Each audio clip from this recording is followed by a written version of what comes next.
Nah, udah tuh. Panik.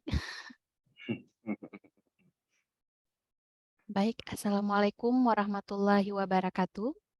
Eee, Waalaikumsalam warahmatullahi wabarakatuh. Terima kasih atas, atensinya pada hari ini. Kita bersama-sama berkumpul secara daring untuk, bertemu dalam pertemuan kita dalam mata kuliah Ekonomi Kesehatan, khususnya di pertemuan ke-7, di mana pada hari ini kita akan membahas mengenai sistem pembiayaan kesehatan. Sebelumnya saya ingin, menampilkan ya, ini sebelum kita membahas lebih lanjut mengenai materi, saya ingin menampilkan terlebih dahulu ada video yang bisa kita tonton bersama. Sebentar.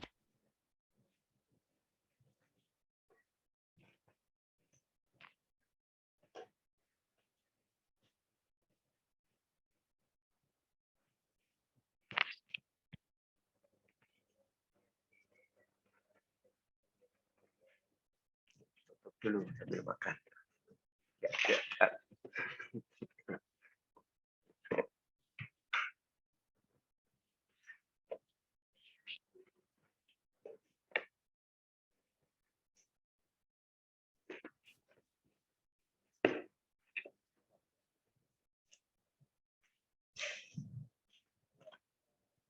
Aduh, ini nggak muncul di ini saya.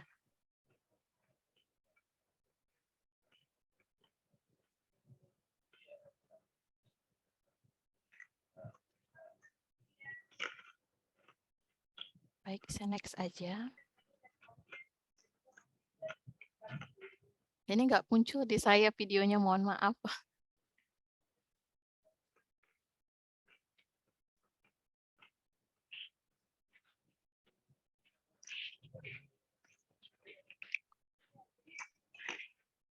Bentar, video.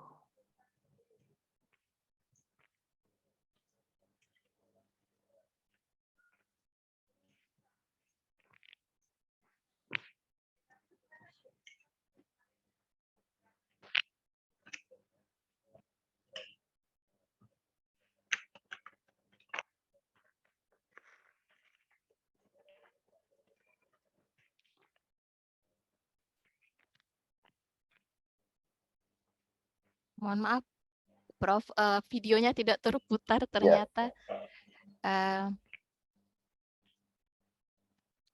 Ini sudah terputar? belum. Waduh, Belum, Ibu. belum ya.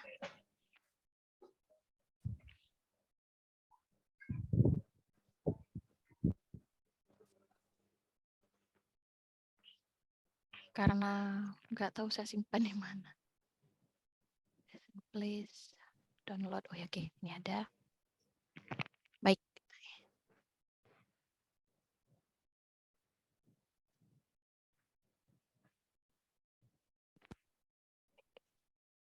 Ini sudah nampak videonya? Udah. Baik, silahkan melihat video ini. Sistem kesehatan yang baik adalah salah satu bukti pemerintah mengurus warganya. Dan berikut 5 negara dengan sistem kesehatan publik yang baik. Dimulai dari Perancis. Tak salah jika Perancis menjadi salah satu negara dengan sistem terbaik. Demi menjamin kesehatan warganya, pemerintah menginvestasikan triliunan rupiah. Baiknya sistem kesehatan di Perancis dapat dilihat dengan angka harapan hidup di Perancis saat ini rata-rata adalah 82,4 tahun. Kemudian ke sistem kesehatan di negara Inggris. Di negara Inggris ada layanan kesehatan nasional atau dikenal dengan National Health Service. Tercatat dalam 36 jam, 1 juta pasien ditangani oleh sistem ini yang sudah ada sejak tahun 1940-an. Dana untuk NHS sendiri datang dari pembayaran pajak warga negaranya. Pengeluaran sistem layanan kesehatan di Inggris hingga triliunan rupiah membuat angka harapan hidup di Inggris mencapai rata-rata 81,2 tahun. Lanjut dengan sistem kesehatan di Kanada. Sistem kesehatan di Kanada disebut Medicare. Nah, kalau di Kanada, warga harus memiliki asuransi kesehatan publik dari pemerintah dan hampir seluruh rumah sakit menyediakan unit gawat darurat gratis. Di Kanada juga ada salah satu rumah sakit terbaik di dunia, yakni Shoreditch Hospital. Dan untuk angka harapan hidup di Kanada rata-rata adalah 82,2 tahun. Kemudian ke negara Swedia. Nah, di Swedia tidak semua layanan gratis, seperti kunjungan ke spesialis. Pasien harus membayar 200 hingga 300 krona atau setara dengan 200 hingga 500 ribu rupiah. Tapi untuk biaya kesehatan umum di Swedia gratis dan disubsidi oleh pemerintah. Hebatnya, ada batasan pengeluaran perorangan sebesar 900 krona atau 1.500.000 rupiah untuk biaya kesehatan per tahun. Di Swedia, angka harapan hidup pria berkisar di 79,5 tahun dan 83,5 tahun untuk wanita. Yang terakhir dari sistem kesehatan di negara Swiss. Nah, di Swiss ada layanan kesehatan bernama Universal. Dan hampir 100% masyarakat memiliki asuransi kesehatan publik karena dalam waktu kurun 3 bulan setelah seseorang tiba di Swiss untuk menetap, mereka harus segera mengurus asuransi publik untuk kesehatan. Hebatnya lagi, layanan kesehatan ini juga dapat digunakan oleh wisatawan yang datang dengan kualifikasi tertentu. Untuk angka harapan hidup di Swiss mencapai rata-rata 83,7 per tahun. Itu dia 5 negara yang terhitung berhasil dalam sistem layanan kesehatan publik mereka. Semoga menjadi bahan pemerintah Indonesia untuk terus mengembangkan Baik, terima kasih telah menonton tayangan tadi.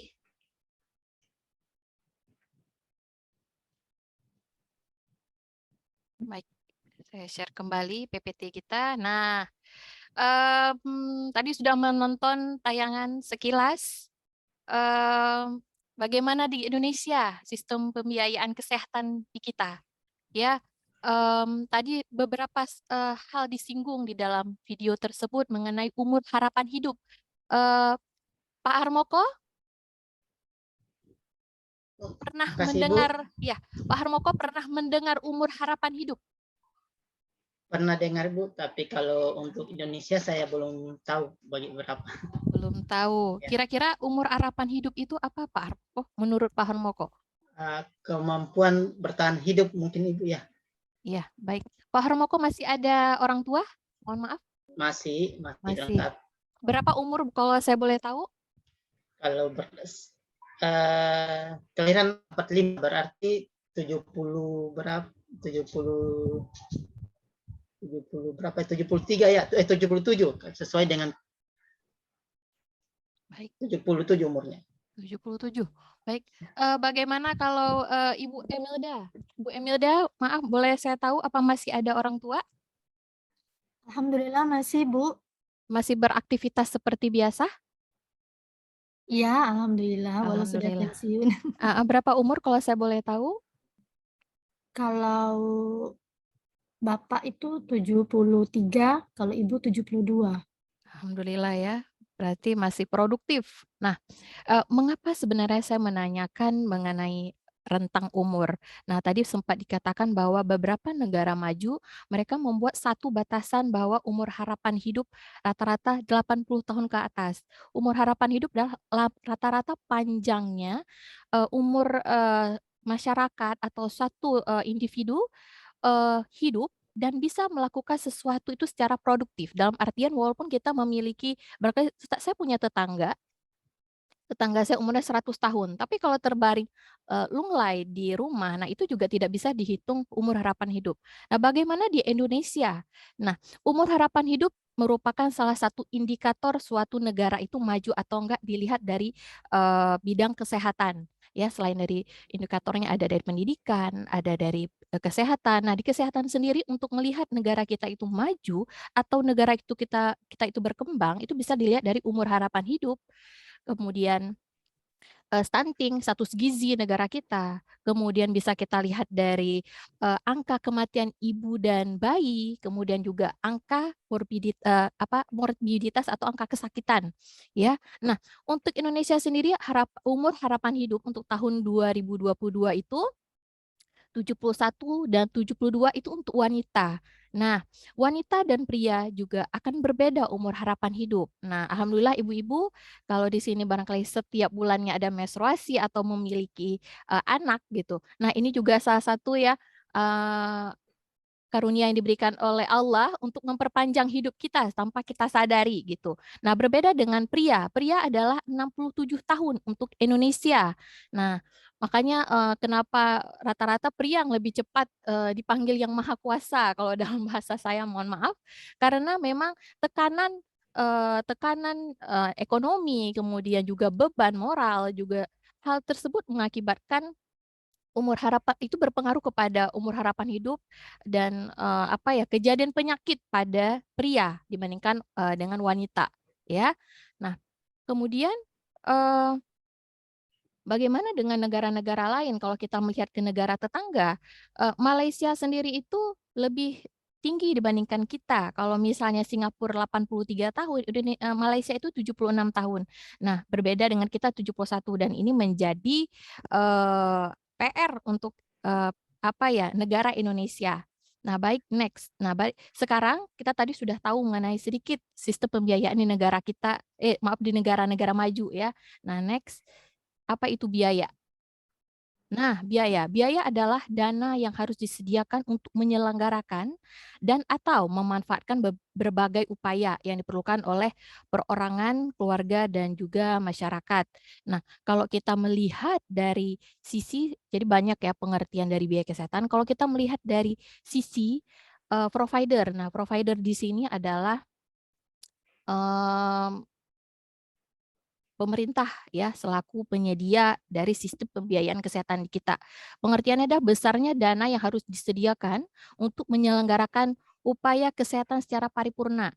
Nah, pemerintah menyediakan biaya untuk bisa menyelenggarakan kegiatan-kegiatan misal seperti rumah sakit punya pemerintah. Apa saja biaya yang dikeluarkan? Biaya kesehatan menurut mereka adalah biaya operasional seperti pengadaan alat kesehatan, kemudian untuk bisa menggaji dokter, perawat, dan kemudian untuk bisa misalnya laundry, kemudian untuk makan pasien. Nah, itu juga itulah pengertian biaya kesehatan menurut provider atau si penyelenggara kesehatan. Nah, bagi kita sendiri, biaya kesehatan itu adalah besarnya dana yang harus kita sediakan untuk mendapatkan pelayanan tersebut. Nah, kita sebagai masyarakat ya selaku konsumen, inilah pengertian dari biaya kesehatan. Nah, ada sumber biaya ya, sumber biaya ada dari pemerintah dan juga dari masyarakat.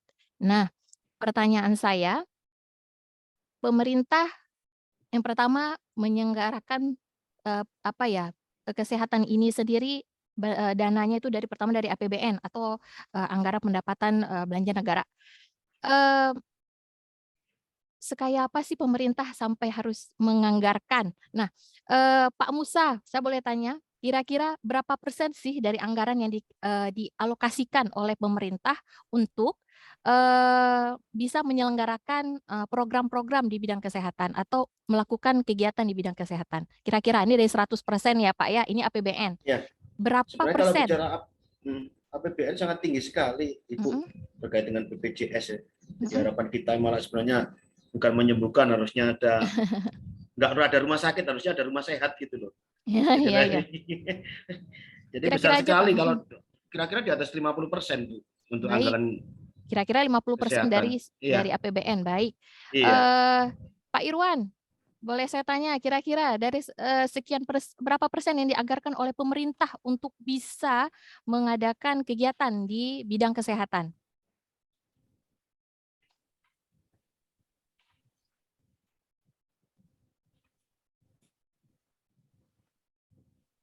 Kira-kira aja Pak nominalnya dari 1 sampai 100, boleh terserah Pak, angka berapa aja kira-kira nih menurut Bapak?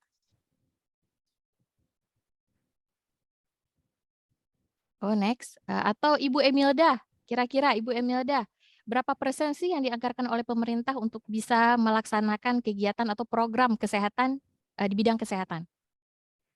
Oh, kalau skala dari 1 sampai 100, mungkin bagi saya ya Bu ya, Iya, sekitar 30 atau 40 nilainya Bu. 30-40%. Baik, terima kasih. Nah, jadi pemerintah menganggarkan kalau WHO itu membuat satu batasan untuk minimal setiap negara itu berapa persen sih yang dianggarkan untuk melaksanakan kegiatannya. Itu 5% dari APBN. Nah, Indonesia ya patut diapresiasi oleh Pak Jokowi ya, walaupun barangkali kita agak terkejut dengan nominalnya. Hanya 10% untuk tahun 2022. Dan waktu zaman dulu Pak SBY hanya sekitar 4%. Nah, meningkat sampai sekarang jadi 10%. Nah, meningkat di tahun 2021, anggaran yang diberikan oleh pemerintah itu 12% dari APBN. Nah, kenapa agak tinggi 2% tahun lalu dibandingkan sekarang? Itu untuk kegiatan penanggulangan COVID. Nah, tapi karena tahun 2022 dirasa COVID kasusnya sudah mulai menurun, jadi disesuaikan kembali ya, jadi hanya 10%. Nah, 10% itu ibu-ibu, bapak-bapak, apa saja sih yang dianggarkan oleh pemerintah dalam 10%? Di situ ada untuk biaya seperti kita pernah dengar dokter PTT, kemudian program-program di puskesmas, misalnya seperti program imunisasi itu di 10%. Kemudian bayar-bayar PNS dokter-dokter di daerah juga itu dengan menggunakan 10%. Kemudian apalagi untuk biaya-biaya program screening kesehatan, kemudian program surveillance kesehatan, semua kegiatan-kegiatan di kesehatan hanya dianggarkan 10%. Nah, itu juga barangkali dan juga di 10% itu juga termasuk pernah dengar istilah PBI atau penerima bantuan iuran?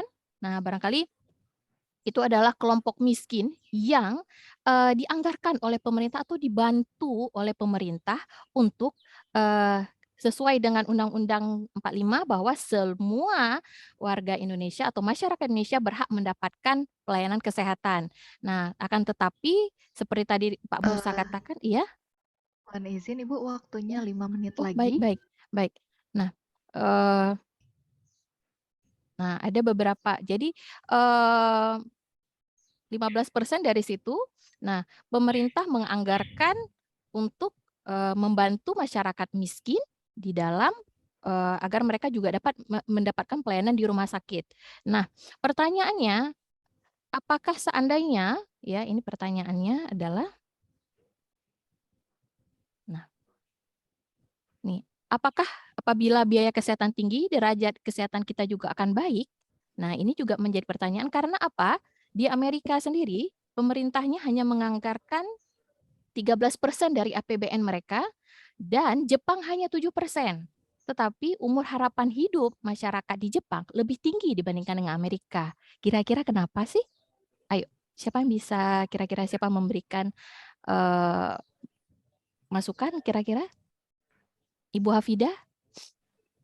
Iya, dengan biaya yang tinggi, berarti mendapatkan fasilitas yang lebih baik dan investasi infrastrukturnya lebih baik lagi. Iya, baik, terima kasih. Nah, barangkali memang kalau kita melihat tadi dari tayangan sebelum yang sudah kita tonton, bahwa seperti di Perancis, pemerintah mengeluarkan triliunan untuk bisa mengadakan alat-alat yang canggih, teknologi yang mumpuni untuk bisa memberikan pelayanan kesehatan, ya. Nah, bagaimana di Indonesia? Di Indonesia BPJS ya sebagai badan penyelenggara atau istilahnya kalau di rumah tangga ibu-ibu yang megang uang untuk belanja, untuk sekolah anak. Nah, kalau di Indonesia sendiri, badan yang untuk bisa mengkontrol keuangan di bidang kesehatan adalah BPJS. Nah, di mana BPJS melaksanakan kegiatan kesehatan ya. Nah, kembali tadi, nah ini ada sumber biaya kesehatan yang ditanggung oleh masyarakat out of pocket atau biasanya yang kita katakan biaya mandiri bisa jadi menggunakan asuransi swasta atau BPJS. Nah, di sini semua punya BPJS? BPJS? Ibu Emilda punya BPJS? Ada ya, ada, baik. Biasanya untuk sistem pembiayaannya gimana? Dipotong setiap bulan dari gaji? Atau Ibu membayar atau bagaimana? Membayar, Ibu. Membayar ya, baik. Nah, ternyata hanya 20% ya yang masyarakat yang benar-benar membayar ya dari data terbaru BPJS, hanya 20% masyarakat yang benar-benar membayar untuk mendapatkan pelayanan kesehatan di rumah sakit. Nah, sisanya mana? Sisanya tidak membayar. Dan sekarang pun sistemnya adalah setiap kakak, di dalam kakak, setiap individu harus membayar. Dan seperti kelas 1 sekarang 150.000 setiap bulan, kelas 2 100.000. Nah, kelas 3 juga sudah dapat subsidi ya. Kalau dulu bisa, misalnya masuk ke rumah sakit, biasanya bayar iurannya itu cuman kelas 3, 35.000 setiap bulan. Kalau mau nggak enak rame-rame di kamar, oke kita upgrade, itu boleh. Tapi kalau sekarang nggak boleh. Karena apa? Pemerintah ingin menanggulangi mereka-mereka yang tidak mau membayar premi setiap bulan. Nah, karena apa? Sekarang sudah diterapkan juga sistem denda. Nah, jadi kalau misalnya ibu-ibu ada di sini tuh bapak-bapak nggak bayar BPJS rutin setiap bulan, itu denda yang sudah ditetapkan itu lumayan tinggi. 5% dari biaya yang pada saat kita datang terlambat dikalikan dengan bulan kita terlambat. Bayangin aja kalau kita nggak bayar beberapa bulan ya. Kalau satu orang, karena kan hitungannya kakak. Misalnya satu kakak ada 5 orang, kalikan aja, semua harus membayar. Nah, jadi ini sistemnya adalah subsidi silang. Pada hari ini saya sehat, bisa saja besok saya sakit. Kita tidak tahu kondisinya. Jadi tetap sistemnya seperti itu ya. Nah, kemudian macam-macam biaya kesehatan. Nah, mengapa sebenarnya pemerintah menitik beratkan? Izin Bu, Oh, sudah habis? waktunya sudah habis ya. Oh ya, mohon maaf. Baik, terima kasih. Saya kembalikan pada moderator. Mohon maaf. Iya. Silakan, ada komentar? Ya, teman-teman. Silakan Bapak Ibu yang ingin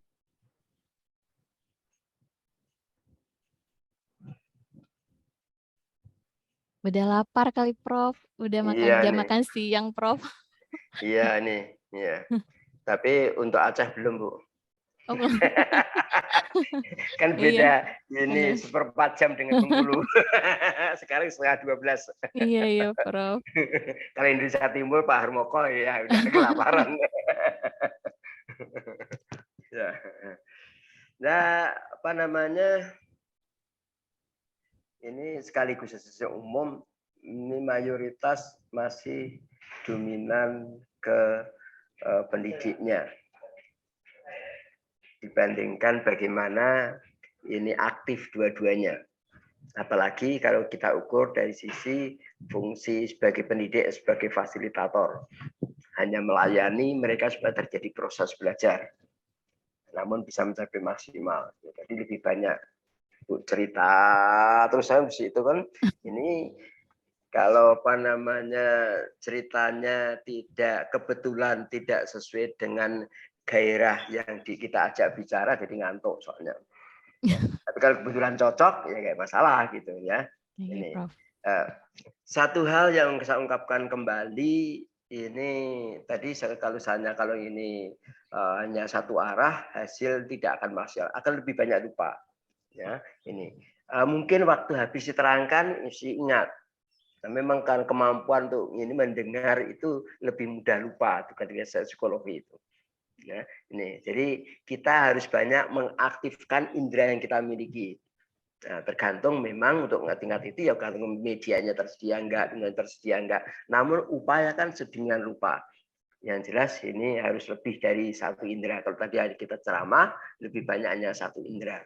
Ya, ini hasil penelitian menunjukkan bahwa apa yang diperoleh melalui pendengaran itu tingkat kemampuan mengingat kembali setelah periode waktu tertentu paling tinggi kelupaannya soalnya. Itu hasil penelitian ya, hasil penelitian di Amerika itu ya. Itu perlu menjadi perhatian kita. Berkali-kali tadi saya katakan bahwa kita perlu merumuskan tujuan. Ini sangat penting.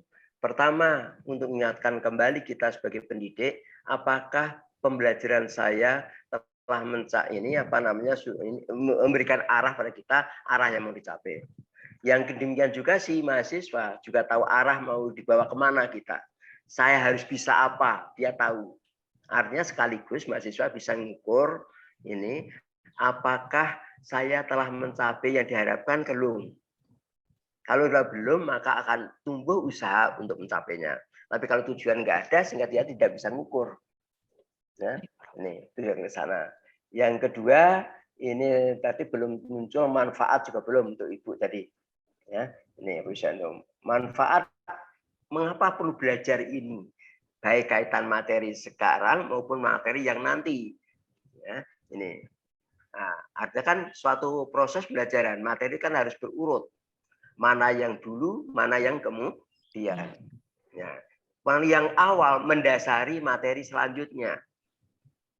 Nih, maka bisa kita terangkan ini kemana kita harus capai dan apa manfaatnya. Kalau ini nggak paham, maka balik bagian selanjutnya tidak paham. Ya, ini. Mengapa materi ini mendasari lanjut nggak paham? Contoh aja kita ingat kembali kita belajar waktu tingkat SD. Kelas 2, kelas 3. Kita tidak akan bisa menghitung perkalian kalau kita tidak paham penambahan dan pengurangan. Ini berurut. Penambahan dulu, baru pengurangan. Kalau kita tahu tambah, ini hanya 3 kali 6 berarti 3 ya, kali 3 sampai 6 kali. Berarti kita tambah, baru paham. Oh ini makna perkalian. Nah gitulah maksudnya ini. Ya, jadi ya, termasuk juga kesehatan. Mengapa ini perlu diketahui sistem kesehatan besi itu? Supaya apa? Kita bisa meramalkan program yang akan datang. Kan gitu. Apa yang dibutuhkan? Yang sekarang apa? Kalau kita nggak tahu kondisi pendanaan, kondisi fasilitas, maka kita tidak bisa merancang lebih lanjut. Maka perlu kita pahami. Kita sebagai orang yang kesehatan. Semuanya ke sana itu muncul. Gitu. Ya. Jadi tujuan sangat penting. Sekali lagi tujuan awal perkuliahan tujuannya untuk bisa apa? Kalau subpokok bahasan ya subpokok bahasan tadi perlu dipelajari ngapa dipelajari. Tujuannya untuk apa? Dari ke sana. Manfaatnya apa?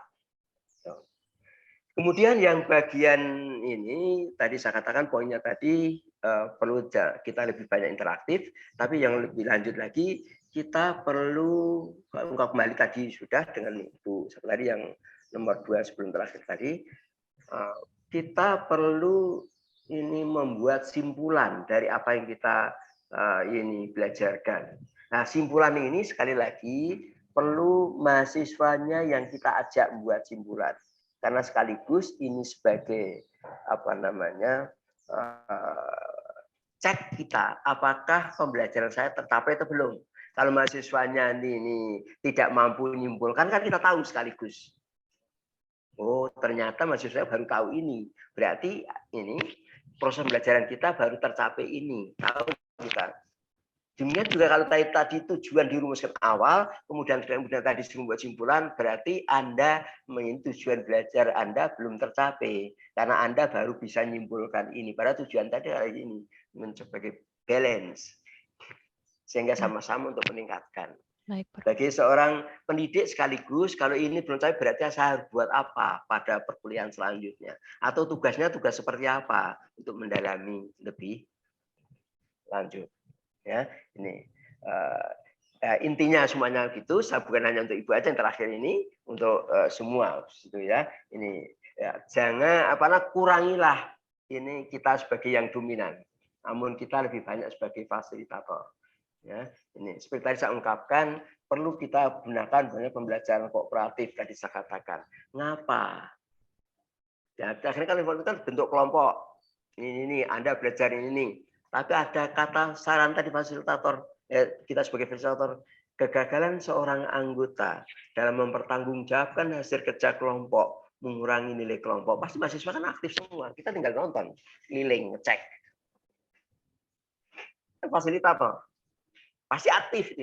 Kita memfasilitasi dia terjadi proses belajar secara maksimal. Itu salah satu contoh. Gitu. Tapi kalau enggak itu, ya yang penting ini kita akhirnya belajar kelompok, kalau tidak ada kata-kata tadi, ini gagal seorang anggota ini mengurangi nilai ini kelompok nomor kelompok mengurangi nilai kelompok. Tingkatnya apa yang aktif? Bisa berbentuk kelompok pun yang aktif hanya ketua dan sekretaris. Kita akhirnya yang bisa ya hanya ketua dan sekretaris. Yang lain nilainya sama nih kelompok, namun pengetahuannya dia hanya titip nama. Ya kan? Tapi waktu tes nanti ujian akhir semester atau tengah semester nggak ngerti kan, nggak aktif. Tapi yang aktif pasti tahu. Dan tugas kita adalah membuat aktif si mahasiswa terjadi proses belajar. Kuncinya di sana. Ini intinya itu. Saya kira itu yang bisa saya ini ikhlaskan. Mungkin waktu sudah ini kurang 1/4 jam lagi kita waktu jam 12.